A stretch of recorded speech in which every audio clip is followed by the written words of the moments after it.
ইয়াত মানে অলপমান এটা কোণাত এটা এনকাৰেজমেণ্ট আছে বুলি পেলাই এটা ডিছকাশ্যন কৰা হৈছে।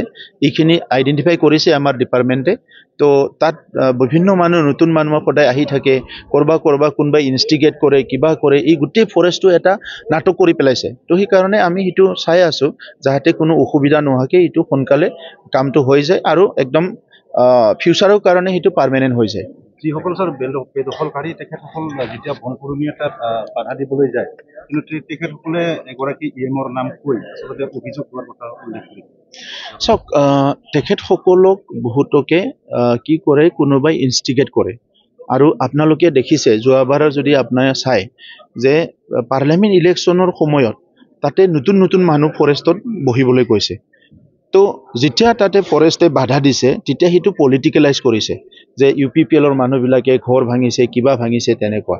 কিন্তু তেখেতসকলে এই টাইমটোৱে লৈছে য'ত ইলেকশ্যনত চবেই ব্যস্ত থাকিব, একো ক'ব নোৱাৰিব, নক'ব পলিটিকেল স্বাৰ্থত, তেতিয়া আমি তাতে সোমাই যাই পেলাই জিটি কৰিব পাৰিম।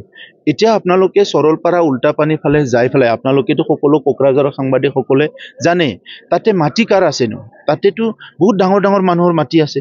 আগৰ ৰাজা ৰথী মহাৰথীবিলাকৰ কাৰোবাৰ ফেমিলিৰ নামত, ৱাইফৰ নামত বহুত মাটি আছে এইবিলাক। তো সেই মানুহবিলাকে এতিয়া ভাবিছে যে এই চৰকাৰখনেতো আমাক তাতে থাকিব নিদিব, এই জংঘলটো আমি ধ্বংস কৰিলোঁ, আমিতো এদিন নহয় এদিন কেছত পৰিম। তো সেইকাৰণে তেখেতসকলে সৰু সৰু মানুহবিলাকক ইনষ্টিগেট কৰি থাকে, যাহাতে যায় জংঘল কাটে, জংঘলত থাকে, কিবা কৰে, এইবিলাক তেখেতসকলে কৰি থাকে। আৰু সেইকাৰণে কাৰোবাৰ তেখেতসকলে নাম লয় যিটো নেকি নামটো নেকি তাত কোনো লিংক নাই বা কোনো ৰিলেভেণ্ট নাছিলে, তেনেকুৱা কৰি পেলাই কথাবিলাক ডাইভাৰ্ট কৰিব বিচাৰে। আৰু এই কথাটো আমি খুব ভালকৈ এতিয়া জানিলোঁ যে ইয়াত এটা ডাঙৰ নাটক চলি আছে এই জংঘলবিলাকক লৈ পেলাই।